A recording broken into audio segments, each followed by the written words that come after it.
আসসালামু আলাইকুম প্রিয় বৃহত্তর নোয়াখালীবাসী। আপনারা জানেন আজকে বৃহত্তর নোয়াখালী যুব সমিতির একটা মেগা আয়োজন ছিল। সেখানে নোয়াখালী জেলার কৃতি সন্তানরা যারা বিভিন্ন বড় পর্যায়ে আছে এবং যারা এই সময়ের এমপি, মন্ত্রী, সচিব বা জনপ্রতিনিধি এরকম লেভেলের ব্যবসায়ী, মানে এটা হচ্ছে নোয়াখালীকে বৃহত্তম নোয়াখালী গ্রেটার নোয়াখালীর কৃতি সন্তানদেরকে নিয়ে আমাদের একটা বৃহত্তর নোয়াখালী যুব সমিতির একটা প্রোগ্রাম ছিল।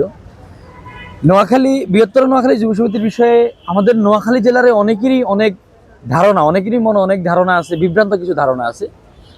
আমি যেটা বলবো, আমরা যারা বৃহত্তর নোয়াখালী যুব সমিতির উদ্যোক্তা, আমরা এই যুব সমিতিটা কিন্তু প্রতিষ্ঠা করেছি এই জন্য যে বিভিন্ন নোয়াখালীর, কারণ যে কোনো বিষয় আসলে যুবকদেরকে থাকা লাগে, আন্দোলন সংগ্রাম দাবি অধিকারের বিষয়ে যুবকদেরকে কথা বলা লাগে।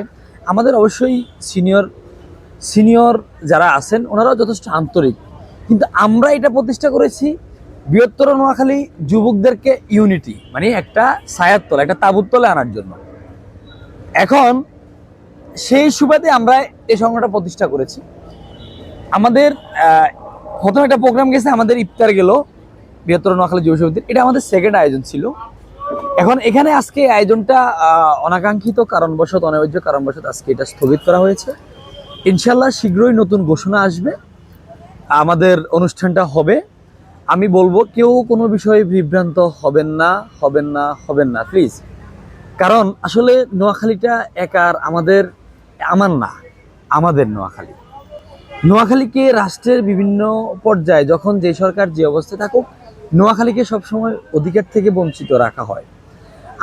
আমরা অনেক কিছুই ডিজার্ভ করি, কিন্তু আমাদেরকে সেখান থেকে রাষ্ট্রের একটা পক্ষ আমাদেরকে হিংসা করে হিসাবে হিংসার জায়গা থেকে আমাদেরকে আগাইতে দেয় না।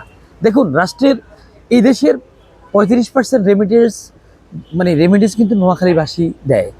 মানে বাংলাদেশে যে সকল ধরেন 100-র মধ্যে ধরেন 70% বা 60% ব্যবসা কিন্তু নোয়াখালীর হয়ে থাকে, আসছেন এখনো রেমিডেন্সের দিক থেকে এবং হচ্ছে অর্থনীতির দিক থেকে। অর্থনীতি আমরা 35% যোগান দেই।